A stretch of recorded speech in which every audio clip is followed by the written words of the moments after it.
So, how good are these ND filters really for video? Are they going to make your work more professional? Are they going to make it look better, take it to the next level? Today we're going to find out. So there's a little bit of information that you need to know before you even understand what this thing is or how it works. We're going to cover that really quickly. So in order to stay within the videography guidelines, which, you know, there's this massive big book that nobody knows about existed, but it's all in there. You essentially have to keep your shutter speed double the frame rate that you're shooting at. So I'm currently shooting this at 25 frames per second, which means my shutter speed should be at 50, which it is, or 1/50, however you want to say it. This leaves us with two other light controlling features, one which happens to be ISO or ISO, and the other is your aperture. Let's start off with ISO really quickly, or ISO.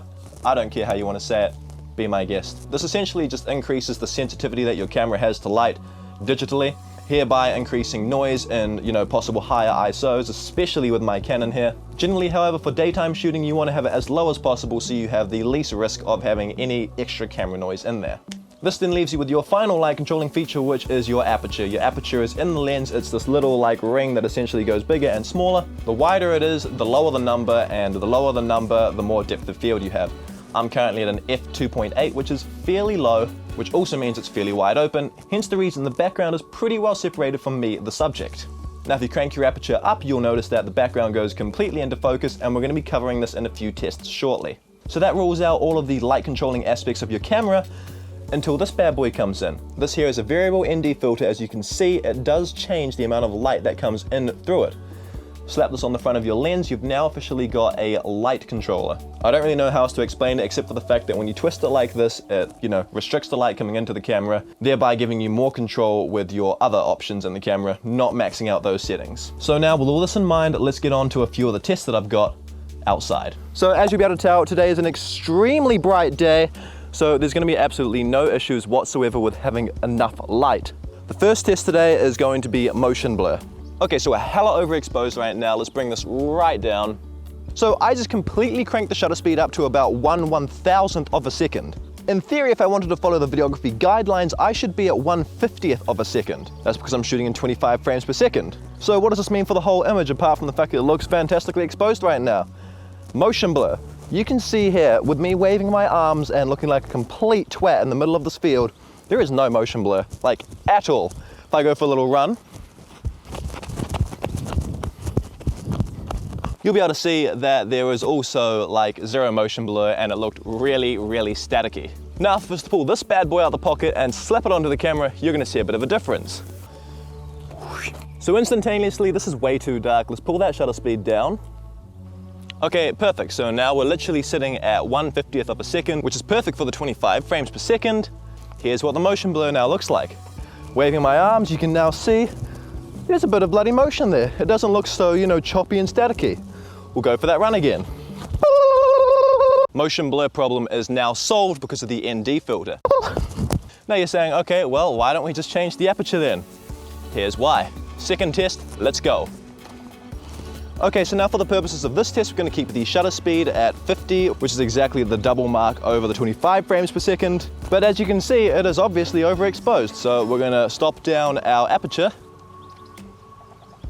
Okay, pretty much. So that looks a lot better now. However, if you look behind me, you can see clear as day that there is, you know, stuff behind me. And more than often, this is sort of associated with more amateur looking work. Motion blur and everything's fine, so you've got that one nailed. However, there's just no way to be able to get that shallow depth of field, which for some reason is professional. Now, I'm definitely not saying that's the way to make everything professional, but it is certainly a way to make your footage look a hell of a lot better. All right, so again, put the ND filter on, and we're gonna make our aperture a whole lot wider.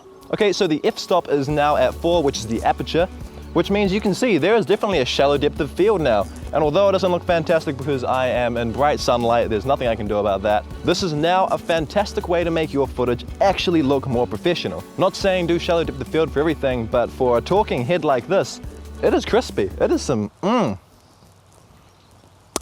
just to show you guys that this is not just, you know, static test shots, this is what it looks like in the real world. Let's jump into that.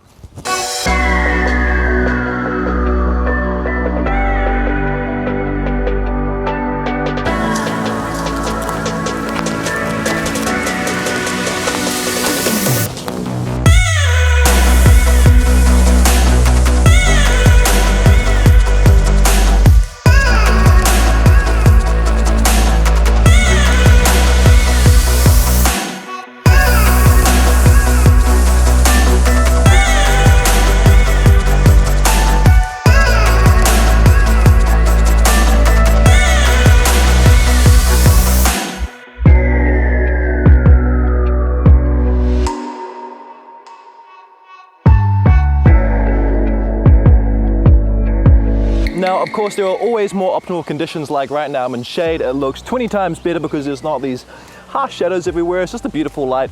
Spin around. Yeah, you can see it's obviously all blown out there because it's bloody sunny. But this is the sort of effect that you can get with the ND filter. We've got the correct motion blur, we've got the, you know, smooth, silky background. It just looks like a nice shot. I'm gonna switch it over now to this shot, which as you can see, you know, it's a little bit more jittery. Things don't quite work as smoothly. The background's not as smooth. It's just in general not as much of a pleasing shot for the eye, which makes me want to talk about this guy a little bit more. Now you see, the funny thing is I actually started off having never used one of them in my life. I was doing client work, I was getting paid to do this client work, so they're definitely not a must-have. However, I do have to admit, the day that I got talked into buying one by Callum Davies, who's also a fellow YouTuber, check him out, links above, I started to seriously realize that they could actually take my video game to the next level, regardless of where or what I was filming. A once impossible shot with a shallow depth of field finally became possible, while still retaining the correct shutter as well. So before you go and purchase that next lens, the new camera, whatever you want to go and buy, seriously consider picking up one of these ND filters. I've just got a cheap one, I think it was like $100. Regardless, however, it's shit all money, it doesn't cost much, and it can bring a lot more to your work. Other than that, thank you guys so much for watching the video. If you enjoyed, leave a like down below, comment what you want to see next, and subscribe if you aren't already. We'll see you in the next video. See y'all.